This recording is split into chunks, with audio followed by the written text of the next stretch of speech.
Welcome. This is the Scarlet and Rage podcast. I am Michael, the voice of reason. This is Jay, the voice of rage. Thank you guys for taking the time to watch, whether you're doing it now live or after this is posted in just a bit.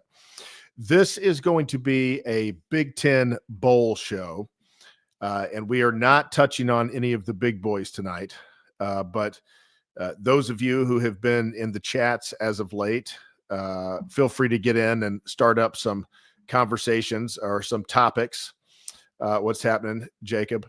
Depending on how busy the chat is, kind of depends on how many comments we can get to. Obviously, if there's a super chat, then we have to get to that comment. So we appreciate all of you, your participation and everything that you have brought to the show, the last several shows as we've gone live, and look forward to another good one today, even though the content is not exactly, I don't know if I'd call it A++, Jay. This is for the real football junkies today. Yeah, I agree. We're here for a reason, and the reason is we love Ohio State so much that we love the conference that we reside in. Michael, the Big Ten and Ohio State have been 1-1 since like the beginning of time. Like, I don't know the first year. I don't know if like Ohio State was in the Big Ten at the very beginning, but I know that the Big Ten was like the beginning of it all, like type thing. And like football, when you think of like sports or college athletics, you think of the Big Ten conference. And, here we are. And at the same time, it's like if Ohio State's going to be at their best, the conference has got to be at their best. And when we have these bowl matchups now, the NCAA and, the whole playoff and all of this stuff is trying to take away the importance of these games. But make no mistake, I don't care what anyone says. These games count. They count because they are testing your depth and they are testing what your conference looks like against another conference, even if, the starters aren't playing. I don't care. And Jay, I remember, through much of the 90s and even early 2000s, when many years, not all years, but many years, the Big Ten was considered to probably be the best conference in the country that year in football. And then, we hit about 2006, 2007 with the Ohio State, Michigan debacle in their bowl games after being ranked 1 and 2. And it took the conference quite a while to recover from that. And so, Ohio State redeemed itself from that debacle in 2014, and Michigan redeemed itself fully in 2023, both now national champions in the playoff era. And the Big Ten is on the rise. So a good Michigan, a good Ohio State, a good Oregon, a good Indiana, a good Penn State. I want a good USC too. I throw another team or two in the mix. I want the Big Ten to be a gauntlet so that when Ohio State gets to the playoffs, they're not seeing things for the first time. They've already seen pretty much the best there is out there, and so I know you view the Big Ten the same way. Yeah, man, it's personal when it comes to the Big Ten because, you and I both grew up in Big Ten country and we are very prideful and where we, were raised. And there is a sense of pride and passion in the Midwest. I don't care what people say about the Southeast. Yeah, it's becoming more prideful and this, that, and the other. But the Midwest is where the real grit and tenacity really reside. I mean, the Pro Football Hall of Fame, man, is in the state of Ohio, Canton, Ohio, off of I-77 there. Yeah, man, it just big life, big stage, Big Ten, Michael, right? Big life, big stage, Big Ten. Is that right? That's right, man. Jacob Evans said, do you guys think the playoff bowls mean anything? The non-playoff bowls mean anything? Hey, I think that if the University of Michigan put a W on the board against the University of Alabama, that always means something. I think it always means something. Now it's of course either fan base can kind of write it off, if whichever fan base loses, like, there was a bunch of opt-outs and it was a glorified scrimmage. And to some extent that's true. However, when you step in between the lines and play an organized game that counts, against the University of Alabama. In my opinion, a win always means something. Yeah, I mean, 50 years from now, Michael, 50 years from now, when people look in the record books, they're not going to see that this was, a bunch of players opted out or this, that, and the other. All they're going to see 2 years from now, they're not going to know. Yeah. all Yeah. they're going to see is the win-loss. So Right. anyone saying that these games don't count, then go check the record books because it very much counts. These games matter, no matter how much the players try and say they don't, or the coaches and this, that, and the other. You know what? Let's do a side conversation right now, Michael, because now I'm starting to feel a little pissed off. My God, the bowl opt-outs now. I mean, again, it's so early in the infancy of the bowl season right now. There haven't been a lot of opt-outs across the spectrum. But the transfer portal, man, like people transferring out like right before the bowls and stuff, and the opt-outs, I just don't like it, man. Players are on scholarship and now getting NIL to play for said school. And now they're going to leave before like a game that you are on scholarship and NIL and are expected to play. I think that is ludicrous. Absolute ludicrous. And said player should pay back their entire scholarship and NIL or vice versa and scholarship plus, and you know what I mean? Just pay it all back. Fine. You don't want to play? That's fine. But you owe us money. Yeah. Did you hear Dillingham's answer on this very question? Did you hear his stance on it? I did not. He said that he gives his players the option. He tells them that if they want to stay on the team, he wants them to, especially if they have a role, obviously, and he, as long as they do what they're supposed to do, they can stay. Even if they don't have any role, as long as they do what they're supposed to do, as long as they're showing up at meetings, as long as they're getting to places 5 minutes early, doing the right things, then they're fine. They can stay. He said, if they don't want to stay, that's fine. I support them. They can go, no problem. He said, but we are not going to keep them from going to the portal. If they go, if there's some workaround now, I think, I don't know the details to it, to where they can kind of go to the portal, but yet still, I don't know. I don't understand it quite yet, but Dillingham was touching on it. That's why I was wondering if you heard that clip, because I only heard it one time in passing and I wasn't able to fully kind of thresh out all that they were talking about with this portal rules and guys coming in and guys going out, and a guy can go to the portal and maybe still come back and play in the bowl game. They technically the playoff can game.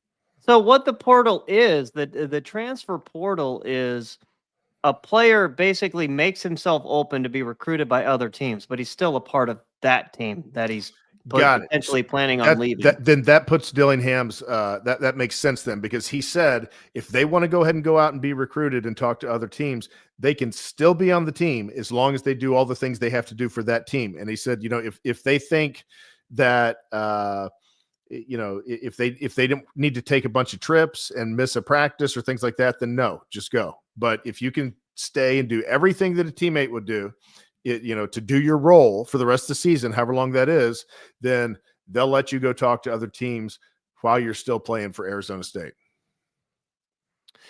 Yeah, the way he phrased it, I'm mixed there. I think if anyone is going to go flirting around with other teams, then you're not really bought in with that team. And I mean, if you're doing everything required, then I can see where that's kind of a gray area. I wouldn't be like completely against that. I mean, I just don't like it, man. It's really bad optics. It's really bad for the sport. It's really bad for the bowl games, man. It's really bad for the bowl games. Some of these teams, like Marshall Thundering Herd, man, they don't have a roster.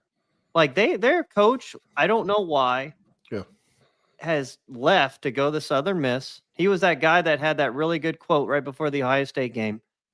And he's gone. Their entire team has literally like left. They have like over 20 transfers in the freaking portal right now.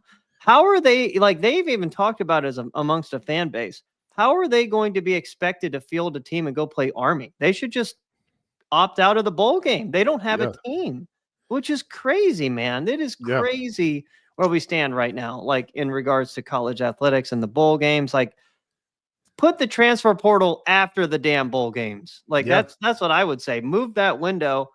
That needs to get moved to like literally January 22nd. January 22nd is when you can go and do that. I don't know. But I Yeah. guess it might have to do with enrolling in school or something, if I were to guess, because most schools are starting Yeah, like, because I don't know. they would technically be enrolled in one school and playing for another school if that other school had advanced in the playoffs beyond the change of the new year. All kinds of Yeah. crazy stuff coming into play Yeah, with this. man. And, a lot of people are going to be in disagreement with me. And, you can say all day long you don't blame guys that are sitting out and this, that, and the other. But then it's like, why did you go to school? If you're on scholarship and you're getting NIL, you're expected to play. Like, if your season was over, like, I don't understand like people sit out bowl games. It's like, okay, Michigan's season was pretty much over when they hit 4 losses. Why aren't these guys just sitting out the rest of the year at that point? What is it about the bowl games that they have to sit out? That's where I'm actually kind of confused. It's a gray area. They're like, oh, Yeah. they just sit out the bowl games. And it's like, okay, well, what did the rest of the season matter? You're not going to the playoffs there. I Yeah. don't understand. Well, I think I definitely understand why they do it, because they're like, we are right now. Will Johnson wasn't confirmed, though. We don't know that for sure. Well, they're sitting there saying we are right now looking at a life of working out, training, getting ready for our measurables, our vertical jump, the 40 if they're running that, and we're both going to be millionaires.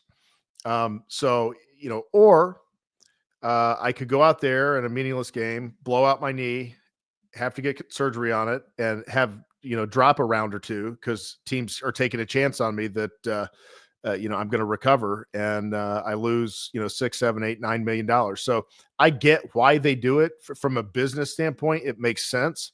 From a college football standpoint, and from an old school mindset standpoint, I hate it, because the days of the Pete Roses and the Ronnie Lotts and that kind of breed are just kind of gone. I don't know. Maybe there could be one. The Cal Ripkins, those kind, just those kind of guys don't seem to be around much anymore.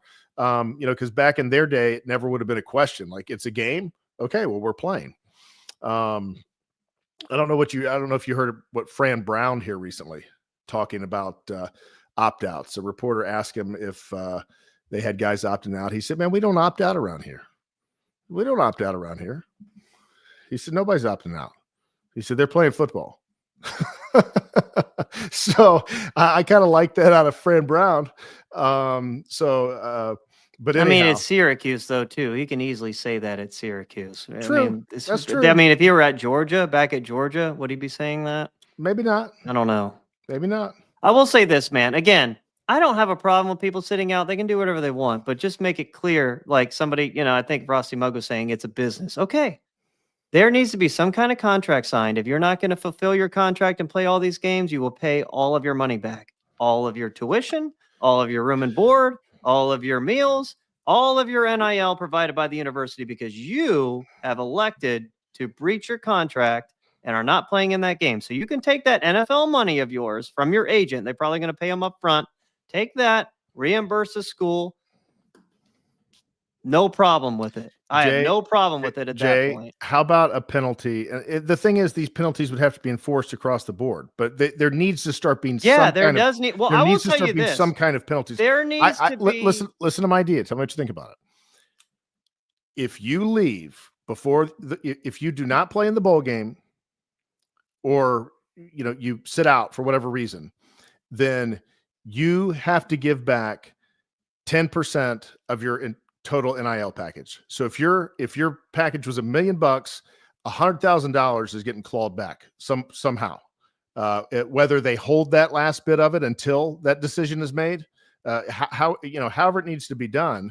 But that is a stiff enough penalty that it would at least make guys think. 10%, man. Fuck that. Pay it all back. Well, I mean, they'd been there and participated most of the season. I don't care. I mean, in my opinion, you could make an argument that the bowl game, is damn near the most important game because these are teams you don't play on the regular. They're SEC teams because, the SEC games, we have to beat them. And, I see Frosty Mug in here commenting like about the players getting the shaft, blah, blah, blah. Well, you know what?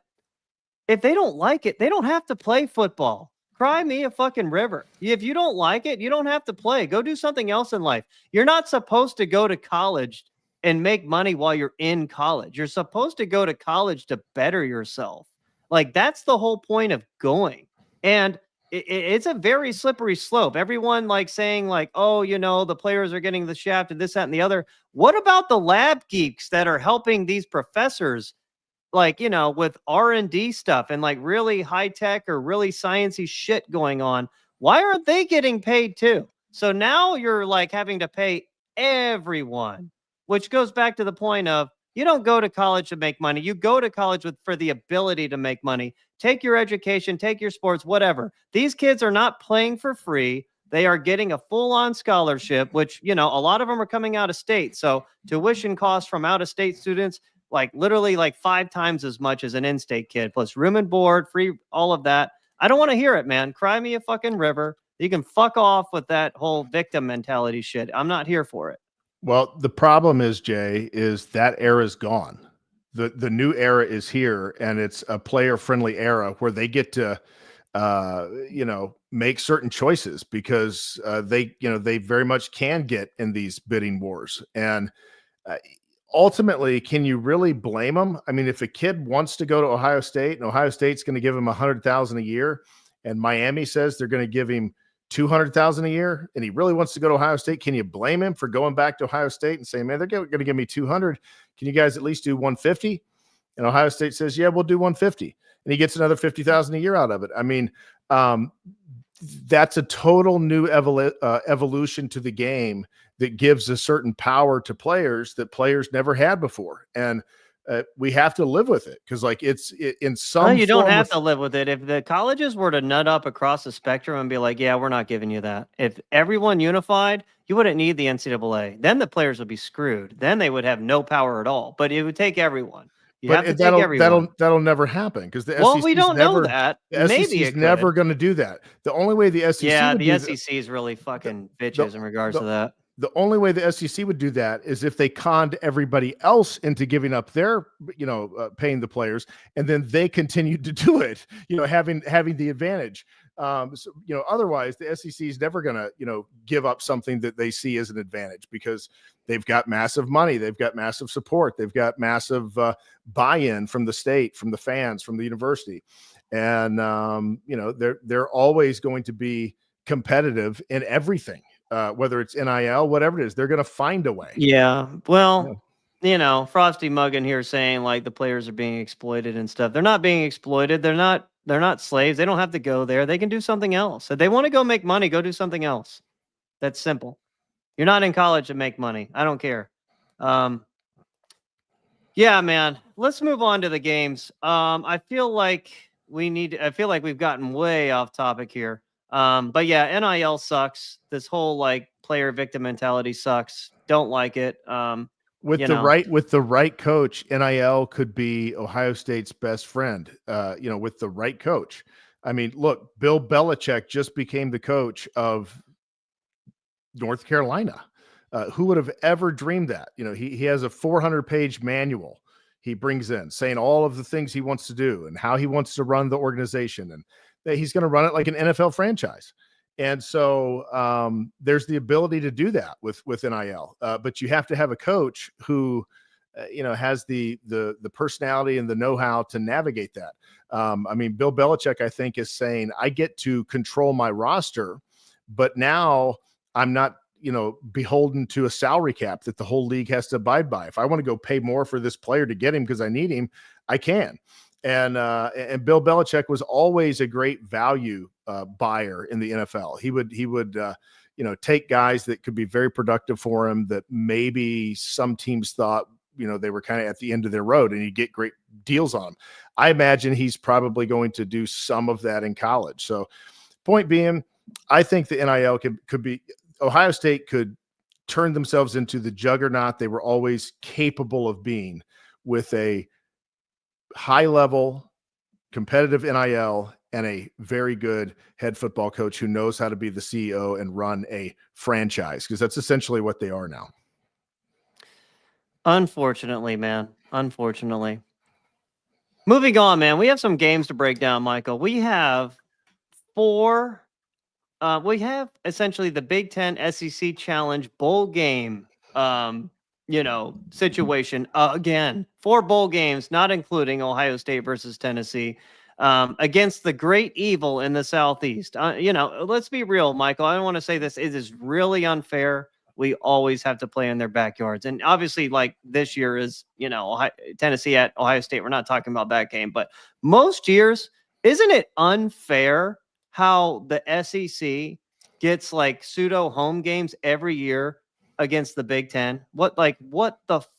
It's so unfair, man. It's so unfair to go into sunny Florida or somewhere else, like in the SEC backyard, and play games, man. It is always so unfair against the Big Ten. Well, yeah. I mean, it's just the nature of the bowl season. You got to go down. The Peach Bowl in Atlanta, Georgia, the freaking Sugar Bowl as well in New Orleans with LSU. Like, this is ridiculous, man. Yeah, you've got to go to SEC country to play the bowls, and it's always been that way. And I'll tell you, people are saying that the weather for the Ohio State game's not a big deal. It's only 7-degree different average in Knoxville in the month of December. Yeah. But listen, I've lived in Knoxville and down around Knoxville, and I've lived in Ohio, and it's not the same. It's definitely, you don't get the same exposure to the cold as you do, but it's still, maybe it doesn't play a factor in the game. But nevertheless, having to go to somebody's home turf is always a disadvantage. And having to go from a cold climate like Wisconsin to play LSU in Florida, those guys are used to the, humid weather. Wisconsin, that is not what they're used to by, January. They're not used to that at all. So it's a huge advantage. Big Ten's offenses are all built outside of Ohio State's and a few others. They're all built for cold weather and conditions, whereas the SEC is built more on spreading you out in speed, which you can use more in better weather conditions. Yeah. So I tell you what, let's dive right in, man. Let's start off with number 1, the most important bowl game of the non-playoff games for the Big Ten. And that is the Outback Bowl, my friend, also known as the ReliaQuest Bowl. I will never call it that. On New Year's Eve, I believe it starts at noon, kickoff in Tampa, Florida. Familiar foes, kind of. Both have completely new staffs and players from last year. I wish Michigan and Alabama, I wish they would have match both teams with somebody else personally. With that being said, I just, I don't want to see like the same matchup back-to-back years type thing. I don't know. What do you think? Yeah. It certainly wasn't a matchup that I was clamoring for, but anytime it's 2 teams like that, Michigan and Alabama, I'm certainly going to turn on the TV set and watch it. I'm a little bit intrigued by what will happen. Can Michigan pull another gutty performance and kind of shock people again and end the season on a I think double high note? Alabama's favored by like 10 points. I'm not sure. It's something like that, which is interesting. I haven't looked at the line. I don't know if you can pull it up real quick. It's something like that. Yeah, I can pull it up. Yeah, pull it up real quick, man. I'm going to read you off some interesting points that I have found out here. So far, nobody from either team has opted out of this game yet, officially. So you have to take the teams as they stand now. Tyler Morris is transferring and is the only significant player between either team to transfer thus far. Deontay Lawson and another player are actually out with injury. Deontay Lawson was like the best linebacker on their team. And Will Johnson, we know the story of Will Johnson. Actually, we don't know the story of Will Johnson. We just know that he was mysteriously absent for like the last 6 weeks of the season, didn't play at all. That's really all we know about him. So both teams, for the most part, haven't had any opt-outs or, big time transfer portal outside of like Michigan's, leading receiver, but Michigan doesn't throw the ball much anyway. Jacob we know. Evans. Jacob Evans said it's 11.5 points. There must be money coming in on Michigan because it's now down to 10. Now it is a 10-point spread. That sounds about right, and I'll get to you more about that. So we know who Jalen Milroe is. Mobile, strong, has a good deep ball, but not much else. Low accuracy. Alabama is not a passing team. I know they have Ryan Williams, and Ryan Williams is one of the top 3 or 4 receivers in the country. There is absolutely no doubt about that. He looks like a faster version of Garrett Wilson when I see him. He's not in the transfer portal, by the way. No, he is not. I don't know where people are getting that. Well, Bill Karelic reported it. And so a lot of people took it and run with it because they figured the recruiting guy from Bucknuts would have done his research and checked his sources, and he didn't. He just kind of picked it up off of a Twitter feed from what I've heard. So, so that story got out there about him being in the portal, and he's not. He has not gone to the portal at this point. Be very careful about who you give your money to, everyone. Be very careful who you pay to give you insider information. I'm making that very clear, man. I would never pay a dime to somebody like Bill Karelic. But there's a story to that. I'll go on later at another time with that. Alabama, like I said, they are a running team. Not balanced at all. 459 rush attempts to 210 pass attempts on the season. Let's be real. It's mostly due to Jalen Milroe, and they have a couple really good backs. I will say this. And again, we're not doing a deep dive like into all of these games. We're basically just touching surface level stuff. I'm just going to say Michigan, this plays into Michigan's wheelhouse, personally. Alabama's style of football plays into Michigan's wheelhouse. We saw it last year. Michigan is physical. And if everyone plays, and that means Mason Graham, Kenneth Grant, their linebackers. I don't know what's going on with the one corner. Man, I forget his name. His name escapes me now. There was an Instagram post of him out in Florida. Man, oh man, Jacob Evans, can you help me? I know you know who I'm talking about, but Michigan has shown they can shut Alabama down, evident from last season. You have to kill Jalen Milroe like last season. You hit him hard enough to mess up their entire offense, and they will break. Look at Oklahoma. Oklahoma is a very similar team to Michigan. Not as yet. Honestly, you could no, it wasn't Amir Hall, the other guy. Oklahoma and Michigan are almost like carbon copies of each other, in my opinion, on the year. Oklahoma started playing better at the end. Oklahoma has one of the best defenses in the country. However, they're not as talented as Michigan's defense. They are not. Obviously, Brent Venables is a genius, but that Oklahoma defense is not nearly as talented as Michigan. So I tell you what, Michael, I think I'm picking Michigan in this game. I am picking Michigan. I'm picking them in a close game. I'm picking them by the score of 21-17. Yeah, well, I am going to pick Michigan as well. Reason being, I'm placing my bet on the fact that they came up with the blueprint last year for Milroe. The way they attacked Milroe, the way they made him uncomfortable, the way they blitzed him and got him out, having to make quick decisions. That was the same blueprint that University of Tennessee did to get him off track and to beat him. I assume Oklahoma probably did something similar. I didn't watch that game, but I am going to assume that Michigan has the formula to shake up Milroe, and that Alabama offense is going to get frustrated, and maybe they get a turnover or two. And I'm going to go with a Michigan 19, Alabama 17 win.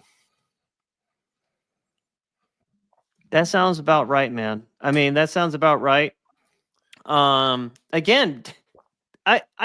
this is like, we are like so premature here, like, with our picks, because we don't know who's going to play for sure yet. We are going with the fact that Mason Graham, Kenneth Grant are both going to play. And again, If they play, I just don't see a way for Alabama to consistently run the ball, man. That Michigan defensive line is the best in the country. Their linebackers are good.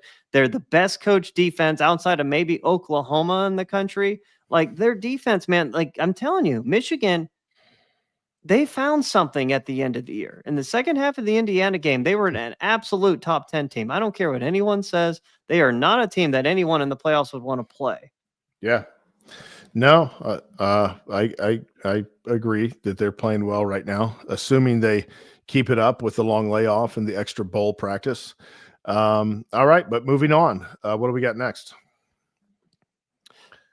Yeah, man. So what we got next, we have the Florida Citrus Bowl. Kicks off a few hours later at 3 p.m.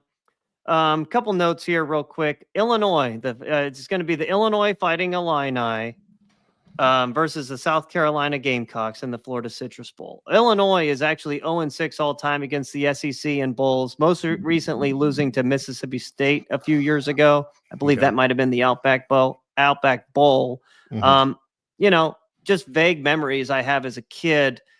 I also remember Kurt Kittner in the 2001 Illinois Fighting Illini doing battle against LSU in the Superdome. Very high scoring game. That's back when like Illinois had like Brandon Lloyd and, Eugene Wilson and a lot of like former Patriots that won the Super Bowl. And, that was just a really, really fun team to watch. That was like one of my favorite Big Ten teams of all time because I feel like I watched them in person and I was really impressed by them. But again, man, that just goes back to the evidence of like historically playing in SEC venues, man. LSU in a big game at home. Like, yeah, the Superdome is a home game for LSU. I don't care what anyone says. Yeah, it is. Absolutely. Yeah, I mean, I think South Carolina has definitely got the advantage in this. Man. Well, continuing on, Illinois actually has the 63rd best roster in the talent composite, while South Carolina actually has the 21st and actually has some 5 stars. The big, that's a big difference between the SEC and Big Ten right there as well. Like teams like South Carolina that, I mean, they played like more like one of the top SEC teams at the end of the year, but I think in the standings wise, they were more like upper tier, but not like the top. Like you'll find 5 stars littered on like rosters like South Carolina. You won't find 5 stars littered like on Illinois, at least not Illinois any longer. I feel like they made a really big mistake getting rid of Ron Zook, made a great play to get Brett Bielema. But man, we're a long way away from those Ron Zook teams that were like absolutely loaded to like talent wise. Yeah. Yeah. I mean, he definitely recruited better than anybody had at Illinois. But, South Carolina, they're not unlike Michigan in that they are playing their best down the stretch. Really, you could even make a stronger case for them than Michigan because even before they really got rolling, they played some very tight games with some good teams. And so they're a good team, and Illinois is a decent team. And, I think this is going to be a bit of a mismatch for the SEC Big Ten. Well, yeah, man, it really depends on who plays because I can tell you this. I want to make it clear that I will say this, though. This South Carolina team actually struggled at home, like, the first game of the season versus Old Dominion and required a late stop as Old Dominion was driving to win the game. I will say this, man. The SEC, yeah, is it the best conference? But have they had some weird struggles in games this year against out-of-conference teams? You bet they have. Yeah. You bet they have. South Carolina finished the year with a 6-game winning streak, though. Shane Beamer seems like a very good head coach, very energetic guy, somebody you can get behind. Offensively, they're very similar to Alabama. They have a hoss at quarterback with Lenora Sellers, runs like a wild man. You saw it against Clemson. You saw it in some other games as well. Beast quarterback, but their offense, man, very unbalanced, 307 pass attempts to 518 rush attempts on the season. Defensively, their pass rush, this is where they make their hay. One of the best in the country. Kyle Kennard, he's probably going to be first team all SEC on one end. And then our old buddy, Dylan Stewart from the Washington, D.C. area, former 5-star is on the other end. Physical freak. And back to the NIL thing. If I'm not mistaken, Michael, he signed on for another year at South Carolina for over $1 million to come back for the team, which is just disgusting, man, that we're going like year to year on this. Again, this is all rumor mill. I haven't seen this piece of paper, but it's just been reported places. Well, there was a tweet put out where it said committed, and it had Dylan Stewart like with his Miami stuff on, committed, like, oh, well, okay. So, now we're doing the committeds for, I guess, sophomores and juniors. Now, that part of it, I'm with you there. I don't like that. I think that if you come in and you sign an NIL contract, that, it is what it is. And there should be some binding with the contract you signed. Certainly like contracts $500,000 and more. There should be some stipulations in place that, you've got to stay at a school 2 years if you sign a contract over X amount or something. I mean, and these are the regulations that I think will come in time. But, right now it's just the wild, wild west. Yeah, it's despicable and it's bad for the game. And I don't know, man. It just gets into that whole argument about like the players not getting enough or whatever. And it's like, dude, well, you're getting a whole bunch of money. With other things. Here's the problem with it is I'm okay with it because I think if Ohio State plays their cards right, they can benefit from it. But this is never how NIL was supposed to be. NIL was never supposed to be pay for play. That's where it's got kind of convoluted. NIL was supposed to be if a Marvin Harrison Jr. or a, if they would have had it back in his day, Justin Fields or CJ Stroud. CJ Stroud was kind of right before it really started taking off, even though there was some while he was still here. But one of these really big names, and Kroger wants to sponsor you and pay you $100,000 a year to be in a commercial and have your face on the front of potato chips. Grippos wants to pay you to put you on the front of chips. They're going to give you $50,000 a year. So I mean, that's what NIL was supposed to be.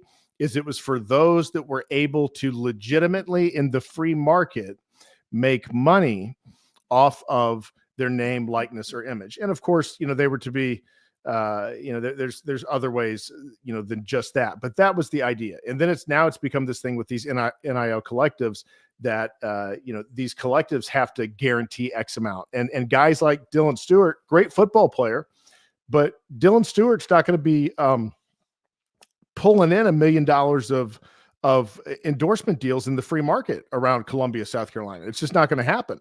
And so it's a phony market. And it's not good for the sport, but, until things get some kind of regulation, it's what we're stuck with. And you can't fight it or resist it, or you end up like Dabo Swinney. He's not embraced NIL. Their recruiting classes are dropping out of the top 10. And they're going to stay out of the top 10 as long as he keeps that mindset.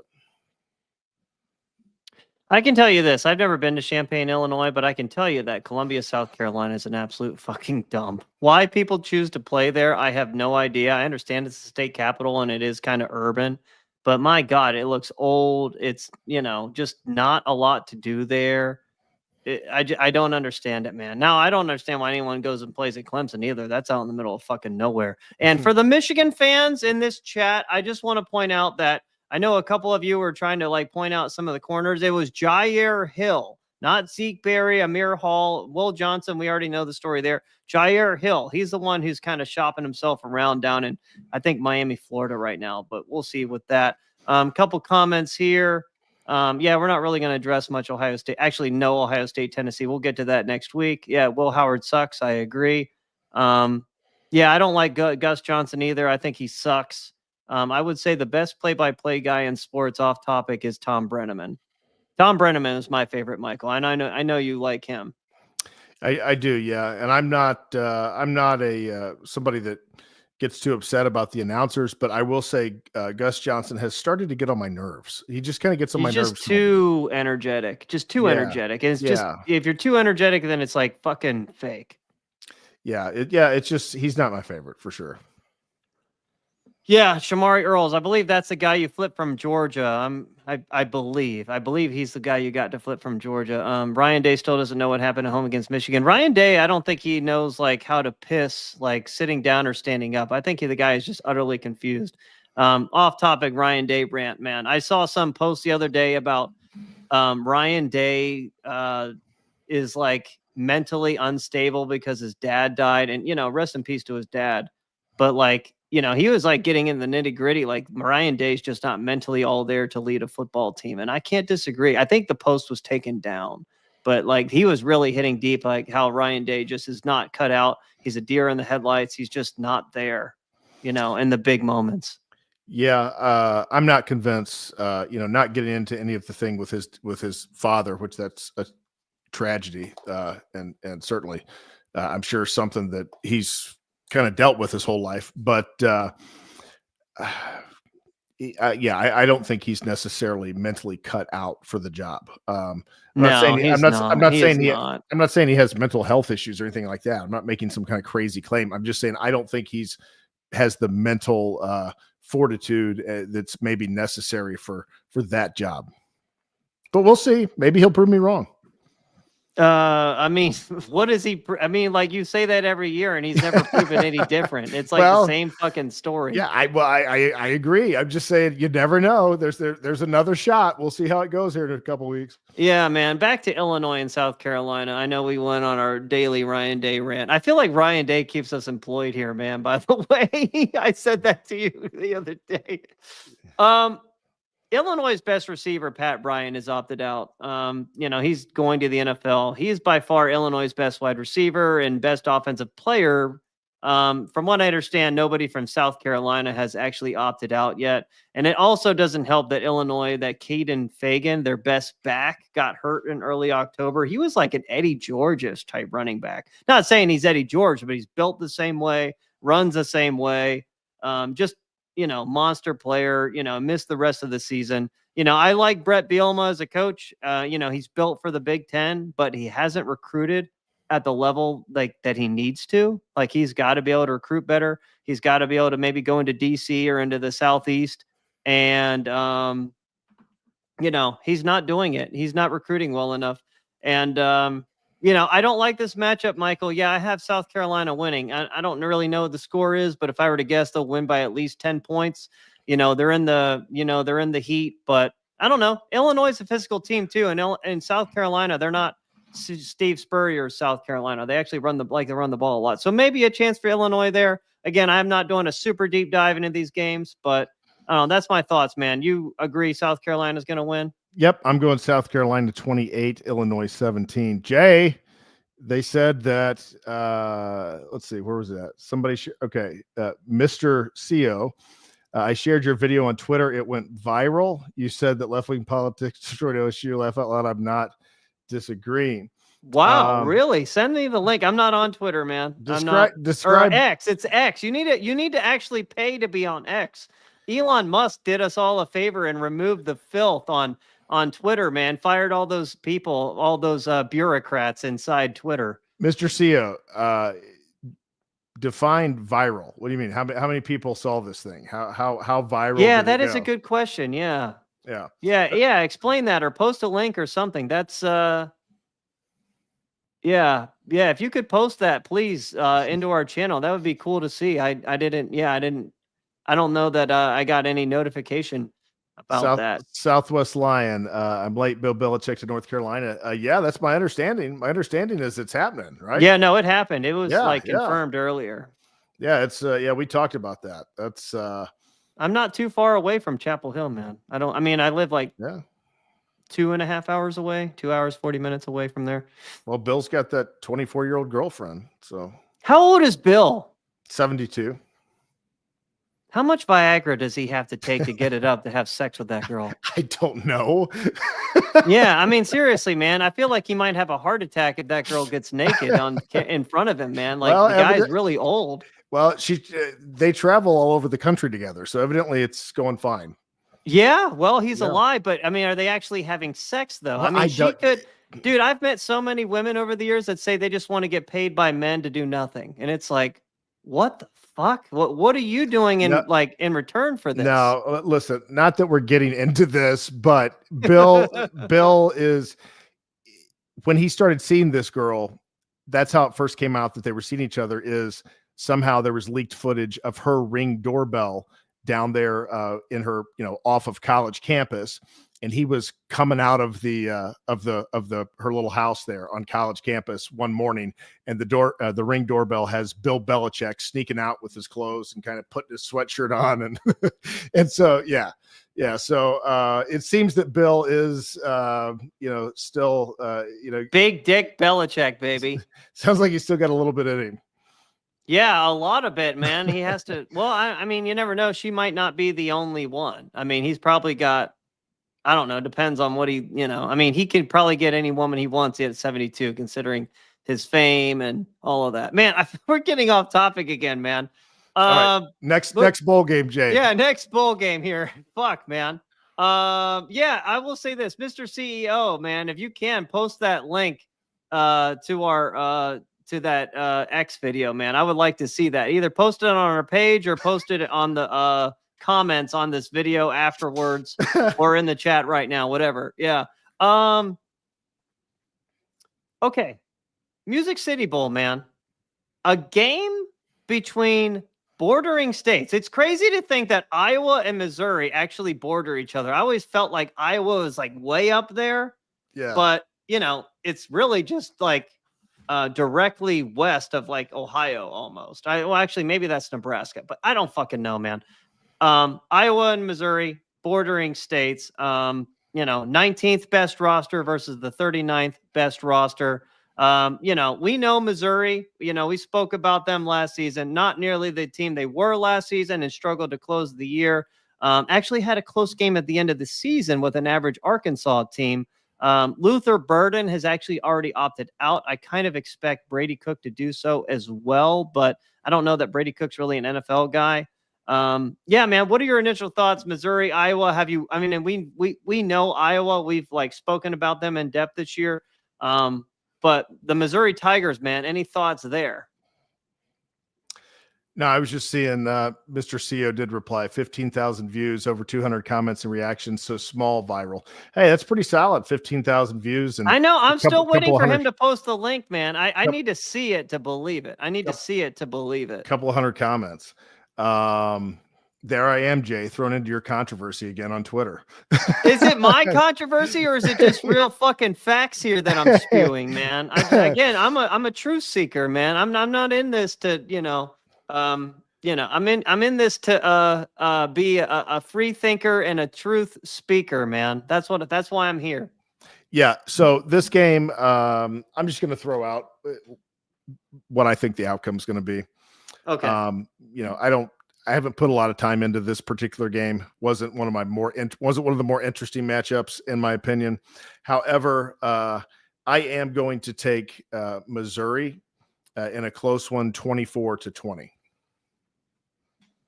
I disagree with you, man. I disagree. I actually disagree with you, and I'll tell you why. Luther Burden has opted out. Like I said, I think Brady Cook will too. If Caleb Johnson plays, and Caleb Johnson might be the best running back in the Big Ten. I used to think it was Trevion, but, I'm hedging a little bit there. This is not in Missouri's backyard like other bowl games are for the SEC. And Iowa's defense is so hard to play against. If you don't play against them like consistently, they can really like shock you. Although Tennessee ripped them last year in their bowl game, but a lot of that was due to great field position. Dude, I like Iowa here, Michael. I like Iowa 24-17. I like Iowa. Hey, I hope you're right. I'm going to be rooting for Iowa. Michael, we have a super chat, my friend. Do we? What we got? I want you to read that off. Why does Ryan Day have chode energy? You answer that first. Well, this is what I think about Ryan Day. I think he's just a nice guy. I think he's a nice guy. I don't think he's a natural leader. I don't think he's confident in himself. I think he's very insecure.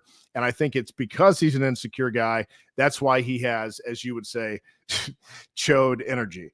Go ahead. What do you think, Jay? Dude, Ryan Day has chode energy just because he's a soft ass bitch. There's nothing else. And he's passive aggressive. He's a passive aggressive short, soft ass bitch. That's why he's got chode energy. That's what I mean. Ryan Day is not hard to figure out. He's a soft bitch. That's all you got to know. He's a soft bitch and he freezes in the biggest moments. He is not an alpha male. He is the epitome of beta male. He's a beta male trying to coach a bunch of alphas, and the alphas are like, this fucking guy is supposed to lead us. It's like, what the fuck? This, like, you look across the room and like Jack Sawyer is like a beast, and he's like, I'm not letting these fuckers plant the flag. And Ryan Day's like, Jay, I'm told that's why. But Jay, I'm told that the players love him.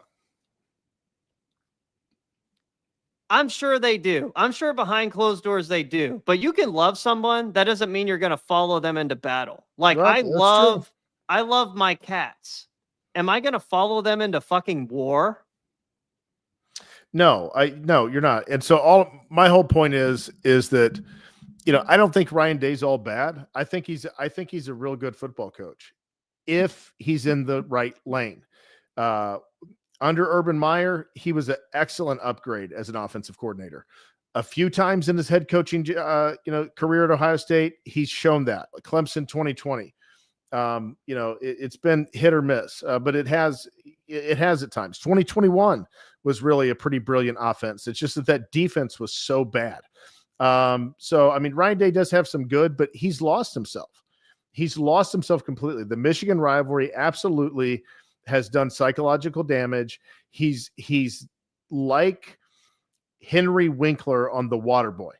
How Henry Winkler lost himself. That's kind of Ryan Day is on the verge of that. But wasn't Henry Winkler actually a good coach in the movie before? He was actually a good coach in one games outside against that one coach. He was he was a great offensive mind. He drew up like great plays.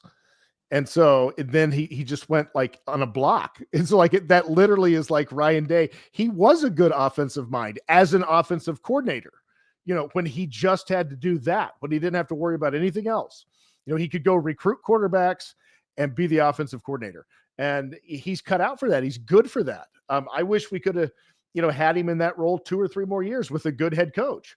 But, it just didn't work out that way. And now, he really just seems to be completely lost in his offensive philosophy. Yeah, man. He's just, again, dude, chat, if you guys are just now arriving, I made mention of earlier in the show, I feel like Ryan Day, as much as we fucking hate that guy, he borderline pays the bills on this podcast, because if he gets fucking fired and things go well in Ohio State land, people won't want to listen to us anymore because we won't have as much to talk about. They will, Jay. I believe they will, because we're always going to see things that the beat writers are, obfuscating or kind of blinding people from. And so I think there's always going to be good material to point out, because we know how the OSU beat. Yeah, that's true, man. That is really fucking true there. I'm looking at these comments here. I mean, there's so many comments to get to, man. I just not trying to be a sellout here. We're obligated to answer super chats. Again, we're not in this for the money. It's usually not that much of money anyway, but we still have a show to do. Hey, Jacob, he actually said for you, but he said, talk about how Ohio is soft as they tried to make a law about flag planting. Yeah, I saw that. I see that. I don't like that. I don't like that. That's ridiculous. Just shut up. Do something better with your time. What they're trying to say, I think, so I hear, is that kind of situation could turn really dangerous. Like, what if it happened again? And what if, the fans decided to storm the field, and now you've got 15, 20,000 fans out there and players out there, and it could be a real bad situation. So that was the kind of the idea behind the law, but no, I don't like it. I think that's something that teams should be able to handle themselves. If Ohio State went to Ann Arbor next year and physically whipped Michigan, then that may handle the flag planting issue. But we would need a coach similar to Jim Tressel to do that, man. It's not happening under bitch ass Ryan Day. No, likely not. Now, I expect Ohio State to lose to Michigan next year if Ryan Day is still the coach, and that's just It's just a fact of the matter. He just can't coach against these guys, against those guys. Moving on, man. Moving the fuck on. I guess we'll cover this bowl game next. The Las Vegas Bowl, USC versus Texas A&M. By the way, Michael, have you been around that stadium out in Las Vegas? Yes. Yes. Oh man, is it not beautiful or what? Yeah, I it haven't is. been inside. Have you been inside? No, I've not been inside. I just saw it from the balcony of my hotel. It was. What hotel did you stay in? I was in. Oh God, what's it called? Oh, geez, almighty. Yeah, I don't know. I forget the It's hotels. it's one of the main ones that overlooks the fountain. Oh, the Bellagio? No, that wouldn't no. be it. What's the other one? It's newer. Dude, I don't fucking know. I'm not a Las Vegas Strip expert. I walked it now twice. The Met. Yeah, I don't know. Whatever. Who cares? The Who cares? Venetian? Yeah. It's not the Venetian. No. But The I have. Venetian's like. Yeah, it's down. Yeah, I have seen the stadium. It's a cool stadium. Yeah.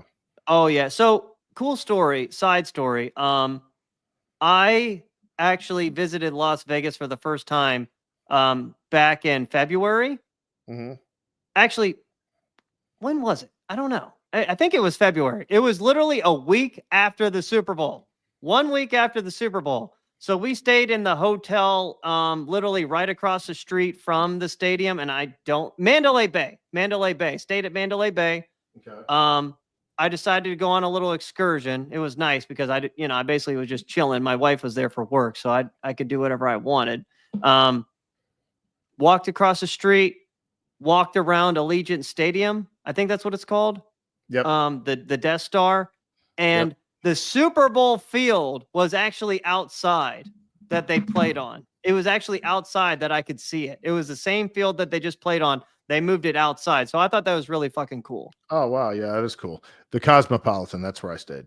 But anyhow, yeah, so what do you think about this matchup?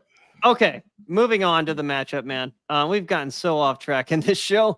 Very actual comparable talent on this field for once. USC played and won a game here already in week 1, back when everyone thought they were on their way to the playoffs. Since then, they actually have a new quarterback and a lot of losses as well. Jaden Maiava looks to be a beast. If you watched the game against Notre Dame, USC had damn near 600 fucking yards of offense in that game. Former UNLV transfer. The problem here is, speaking of transfers, USC has 8 transfer portal guys right now in this game. Crazy. Kyron Hudson and Deuce Robinson, 2 of their best receivers. One is a tight end, are the 2 big ones. On the A&M side, they're not very good. Defense is very turnover friendly, but not dominant. Every good defense at A&M has gone on against this year. Has shut them down. Like Notre Dame has shut them down. Texas shut them down. And, I think a few other teams did too.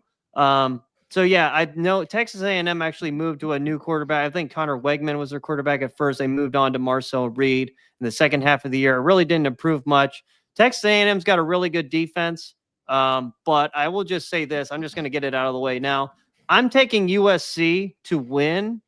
Number one, I understand they have a lot of guys out, but Texas A&M's going to have a lot of guys out too. It's just a matter of time. Pseudo home game for USC. They're comfortable in that environment. It's Pac-10 country, old Pac-10 country. Big Ten even country, without, baby. Yeah, well, not Las Vegas. Las Vegas isn't. I mean, you have to not quite. Yeah. Even without their wide receivers, I think Lincoln Riley's schemes are good enough to win. I think Lincoln Riley's good enough to win there. Any thoughts from you? Yeah, I'm gonna take USC on this one, 27-21. I think Lincoln Riley's kind of coaching for some credibility, coaching to try and get some goodwill back with the fan base, and I think he's going to pull it out for the USC Trojans and for the Big Ten. Let's see. How embarrassing was it to fly Jim Tressel out for the Michigan game? This is slip and skippy. And then they fucking lose. Yeah. Not great. Not great. Not a great look for Ryan Day. Anyhow, What else we got? Well, I mean, I don't really feel bad for Jim. Jim Tressel, man, is, he's old now. He was like a Youngstown State University president for a while there.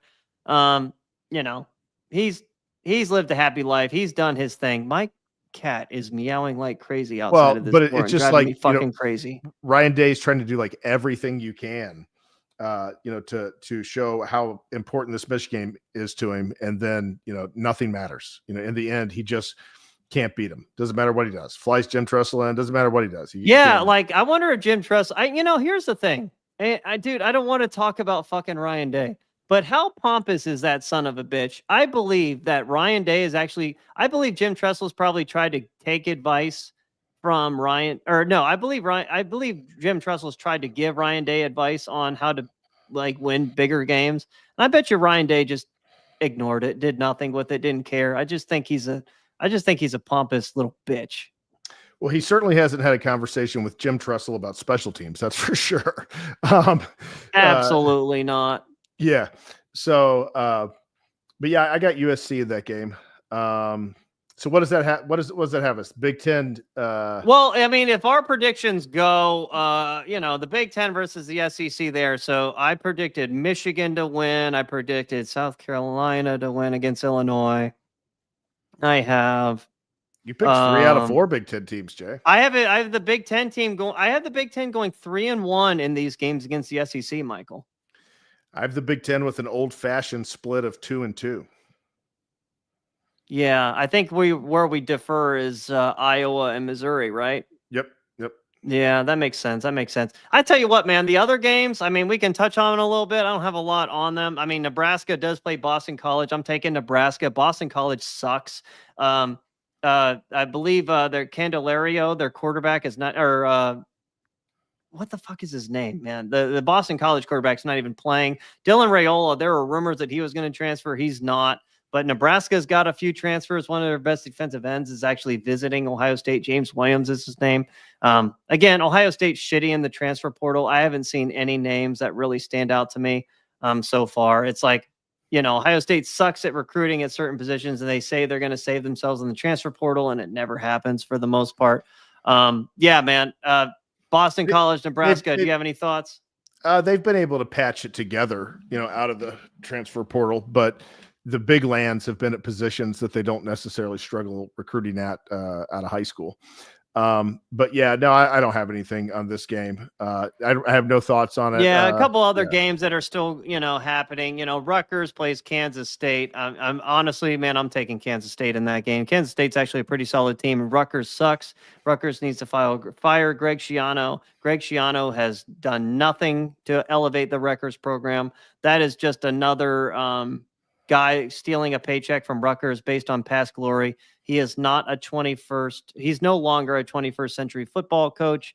Rutgers just needs to move on there. His recruiting sucks. He doesn't win games. They just need to move on from him there. Kansas State's a good team. They have the quarterback who actually, is better than Will Howard. I think that's maybe part of the reason why Will Howard transferred. He's a good player. And then there's Louisville and Washington. Louisville actually closed their season very strong. I haven't looked in to see who is opting out and everything here, but it's in the Sun Bowl. It's in El Paso. I mean, obviously we want Washington to win, but if I were to pick, I'm probably picking Louisville because they were arguably the best team in the ACC at the end of the year. I mean, they beat Clemson. They blew out Kentucky. They were the only one of the ACC teams to actually win their game against the SEC late in the year. I know Georgia Tech should have won, but we already talked about that. Any more thoughts on any of those other games, Michael, other than the Big Ten versus the SEC? The only thing I would say for Washington is they've only got one player who's opted out, and it appears that it's expected that Louisville's going to have several. As many as 6. Really? Yeah, potentially their quarterback. They say James Gandolfini is rolling his grave for Rutgers being terrible. Did he go to Rutgers, I'm assuming, or are they just referencing The Sopranos and being in New Jersey and stuff? I don't even know. I didn't watch The Sopranos. Michael, did you watch The Sopranos? I did. Okay, Yep, tell I me sure about did. it. I mean, just off topic, man, since we have a few minutes. Was it good? I've Yeah, it was heard it's good. good. Yeah, it was. It was good. If you like mob stuff, it was very I good. don't like mob stuff. Okay, then you probably wouldn't like it. So I love mob stuff. So yeah, The Sopranos was very well done. Yeah, man. Everyone tried to suck off Goodfellas, but Goodfellas, I was like, this movie sucks. You Like, didn't like that what the either. fuck? No, I did not. I did like the Godfather 1 and 2. I did like Godfather 1 and 2. Okay, Slip and Skippy said he's a Rutgers graduate. Hey, I'll say this about the flag, guys.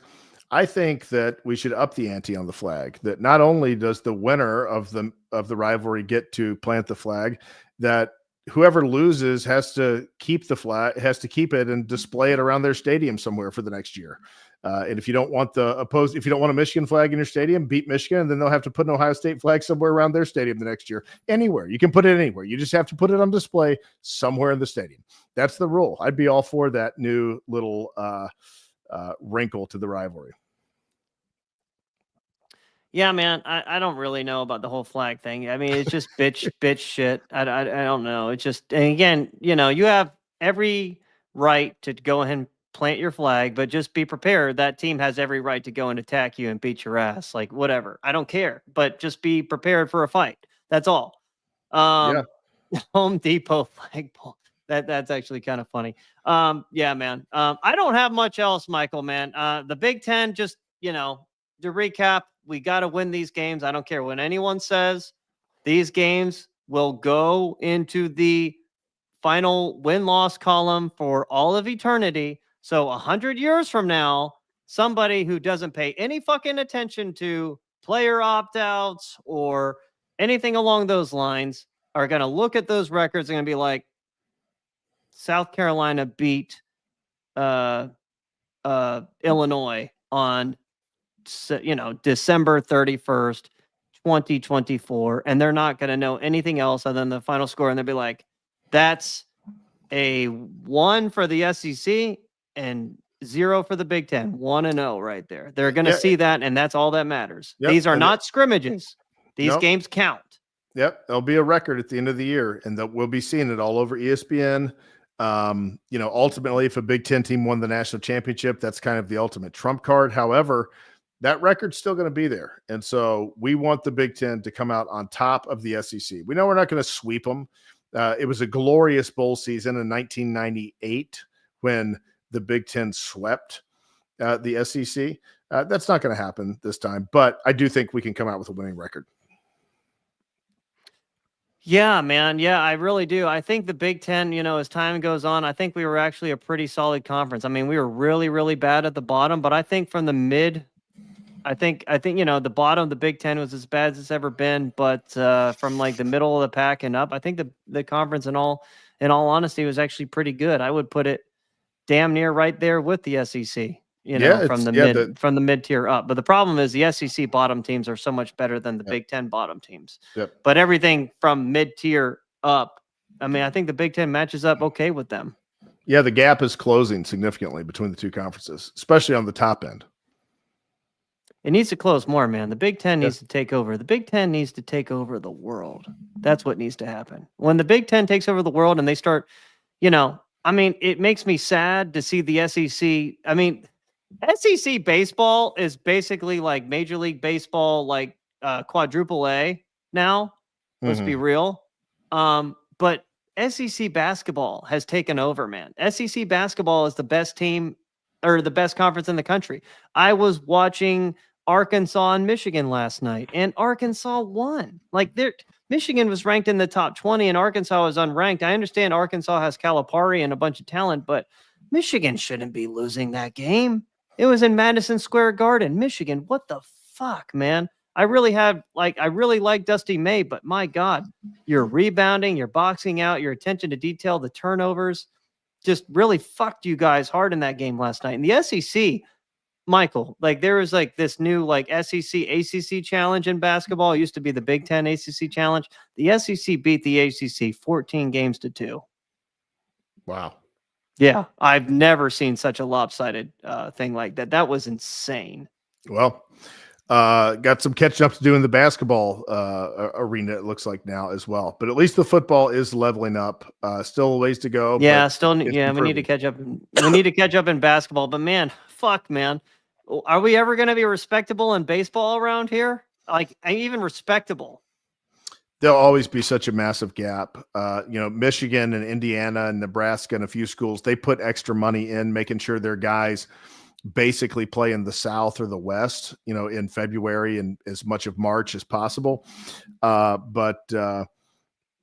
it's not like just walking out your front door and, being able to practice in January or February. So yeah, it's just really hard on the Big Ten teams in baseball with the time college baseball starts in February. I mean, think about that. Yeah, yeah. Well, the Big Ten teams in baseball, man, they're all, they're always. I mean, their entire season, like the first 2 months, are in the Southeast. Yeah. They don't have any home games. Yeah. Yeah. Well, I mean, I think, they have to come back and playing some in March. The home games start some in March and the midweek games. Do they? Yeah. Yep. Yeah, Ohio State basketball needs to catch up. Yeah, Thad Matta had a lot of success. Thad Matta was not a good coach, though. He was an elite recruiter and had a lot of success because he was such an elite recruiter. But he was like Thad Matta and Ryan Day were essentially the same person. But like Thad Matta didn't get the pressure Ryan Day did because it's basketball. Yeah. We need to build a dome, Jay. Baseball. Ohio State needs to build a dome, like a little 5, 6, 7,000 seat dome. Yeah. I don't think they're ever going to do that. I would like that. I don't think they're ever going to do that, but I would like it. Yeah, it'd be cool. Yeah, man. Yeah, zero faith in Ross. I mean, Ross Bjork is definitely a lot better than Gene Smith. I had zero faith in Gene Smith. I actually have some faith in Ross Bjork, but fuck, man. I just I don't know. But I don't have anything else, Michael. I just want to say, like, whoever had that Twitter or the X video of looks like Michael just got cut off. Whoever had the X video of of our show, like, whatever I was ranting on about Ohio State back in the day, like, post that. But I'm out of here. Looks like Michael's already out of here. He has some technical difficulties. See you guys later.